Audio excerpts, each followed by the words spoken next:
Okay, so Alice, here is the video that's going to help you do your unit price comparison project.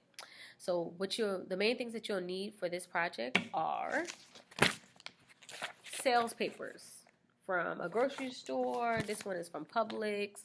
And then I have these that are from Kroger that has the price listed of things that you're going to purchase, as well as the units that come with that thing that they're going to purchase. Guidelines state you have to have 5 grocery items that you are going to pick to purchase, because you're going to be looking at different items that are different sizes and cost different prices. You have to decide which one is a better deal by looking for the unit cost. Now, remember that unit means one, so whenever you're finding the unit cost of something, you're figuring out the price for just one of whatever it is that you're buying, or whatever unit that the thing that you're buying comes in. Okay, going through the project purchasing, you have to create your grocery list of your 5 different items. And these items don't necessarily need to be a specific brand. I don't really care about that. All I need to make sure that you have is that for each of the items that you say you're going to buy, you need to pick at least 2 to compare. You have to put it all on a poster board with a table with columns for the ad, for the ratio, for the calculation, and the unit cost. And your purchasing decisions will be, in summary, will be explained, neatly typed, or handwritten. All your proportions, however, have to be shown by hand. All your work must be clearly shown by hand. You could type everything else, but everything else has to be by hand. All right, so let's go ahead and go back to an example. So here's my list. There are 5 things on my list that I would like to purchase.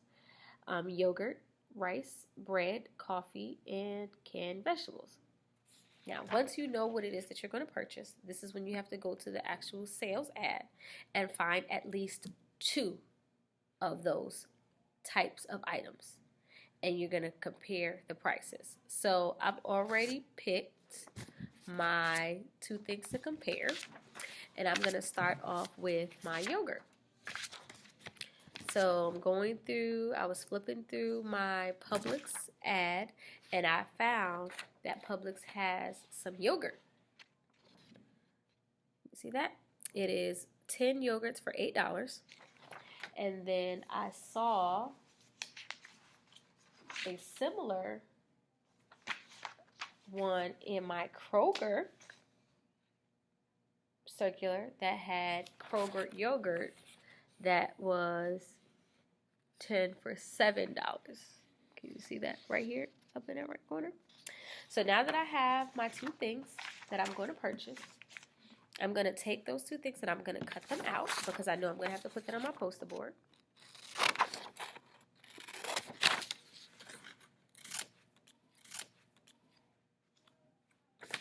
So I got my 10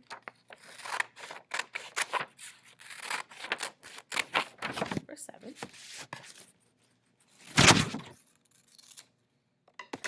Okay.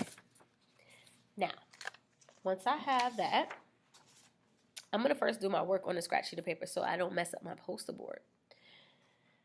As I said, you have to include the unit price for the thing that you're buying.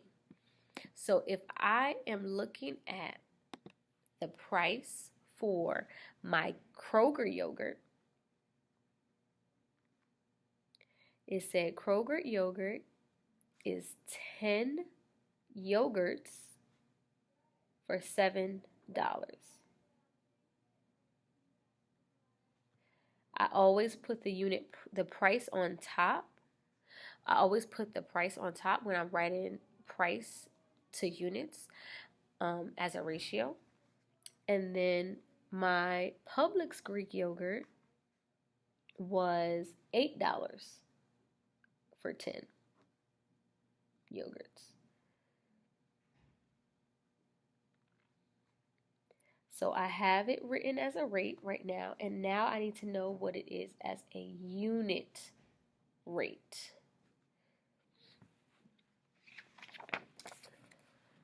Okay, so this is me setting up my work. Kroger Greek yogurt was $7 for 10 yogurts. Publix yogurt was $8 for 10 yogurts.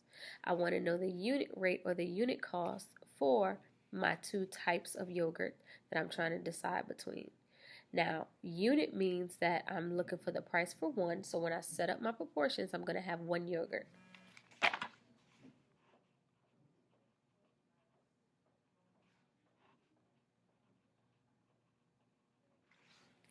Okay.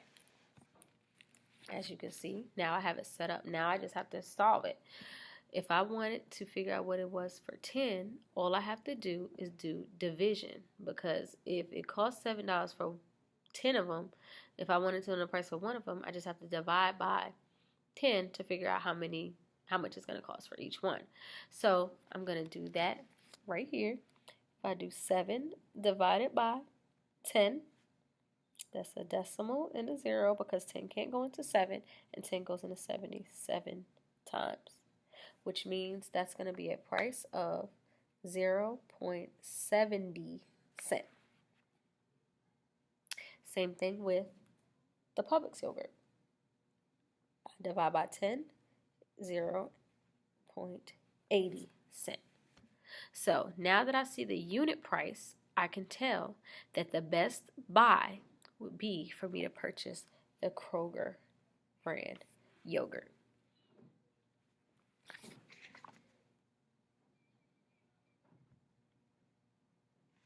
This process is going to be done a total of 5 times. So now I'm done with my yogurt.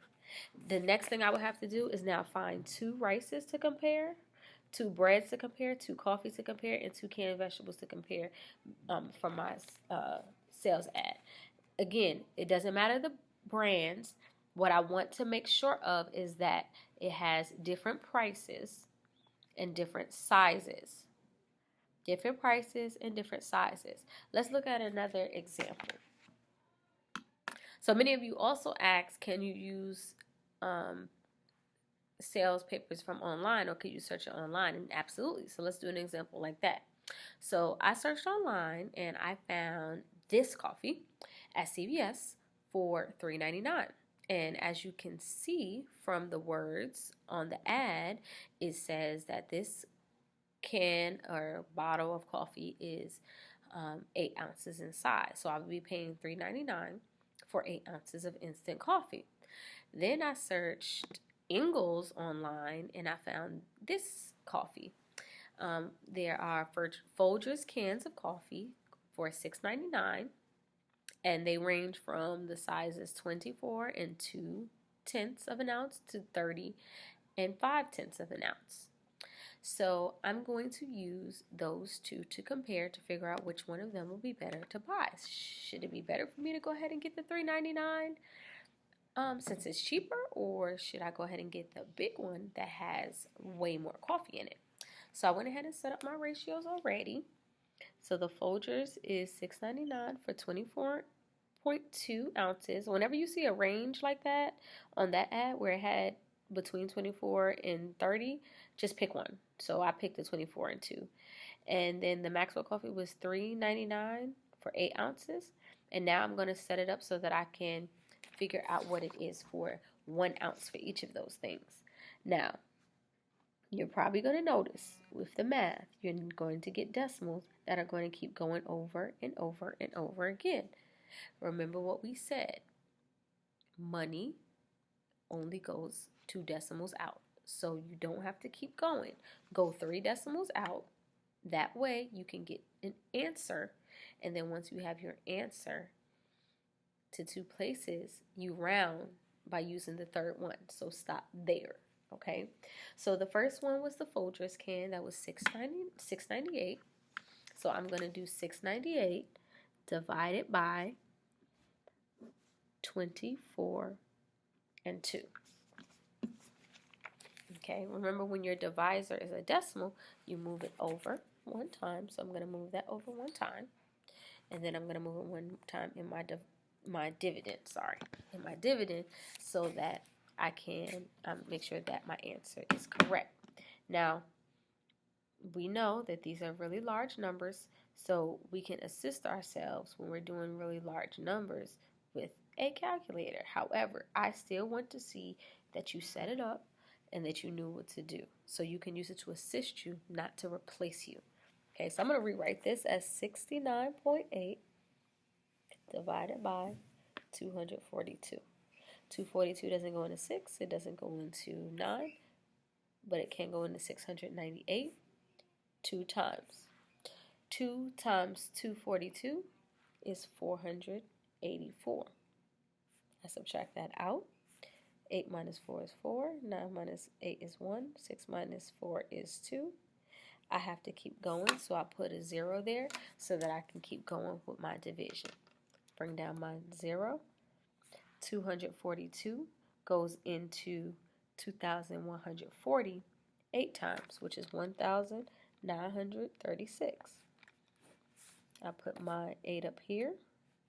I'm already at my 2 places, so I'm just going to go one more time in order to figure out whether I'm going to round up or round down.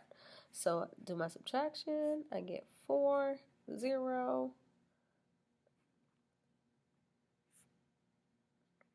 2, put a 0, bring it down, and it looks like it goes in 8 times again. Okay, now that I know that it goes in 8 times, now I can go ahead and round. So 2.88 would mean that I'm going to round up to approximately 29 cents. So I'm going to go back to my original proportion and go ahead and put that. So my first Folgers can of coffee cost about 29 cents per ounce. Now I'm going to do the Maxwell coffee, which was $3.99 for 8 ounces. So I'm paying $3.99 divided by 8 ounces. I pop up my decimal. 8 goes into 3, no. 8 goes into 39, yes. It goes in 4 times, which is 32, with 7 left over, and then I bring down the 9. 8 goes into 79,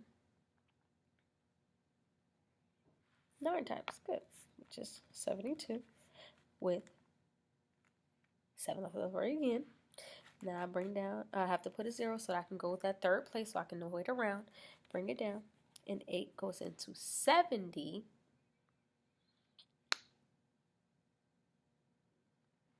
8 times. There you go. So now I take it out and I say, look next door. Are you more than 4? Yes, it is. So it's going to go up to approximately 50 cents. So my Maxwell coffee is about 50 cents per ounce. So if this one is 29 cents per ounce and this one is 50 cents per ounce, this one is the better buy because it's cheaper. Okay, so again, you're going to have to do this 5 times with each of your 5 items. You can compare more than 2, but you have to compare at least 2 for your individual items. So if I say coffee is one of the things on my chart, I have to have 2 different coffees, figure out the unit price, and solve it. A couple of hints. Remember that money does not go out further than 2 decimals. So you only go out 3 decimals, and then you round. At the end of the project, and you get all of your best prices, you have to explain how you chose your best prices and why you know it's the best price. How do we use unit cost to determine what is the best price? After I've done my work on my scratch piece of paper, then I'm going to put my project together. So this is just what one piece of your project would look like, because remember we have to do it 5 times. So here's my yogurt. I have my ad in the first column here of my Kroger and my Publix yogurt. I have the rate. It was $8 for 10 and $7 for 10. And then I figured out my unit rate, 80 cents for 1 at Publix and 70 cents for 1 at Kroger. And I also concluded my work. And then I had which one was the better buy. And I even explained. I said the Kroger yogurt is the better deal because they cost 10 cents less per yogurt. And you can explain which one is better in your own words. You don't have to necessarily do it exactly how I did it. But this is a way of getting all of the requirements all on one shot. And just remembering that you have to do this 5 times. Okay?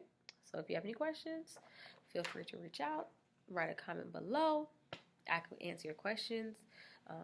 I will keep this in the classroom. So if you want to come back and revisit the example that I just did, you may. But I hope that was helpful to get these projects in next week. Thanks.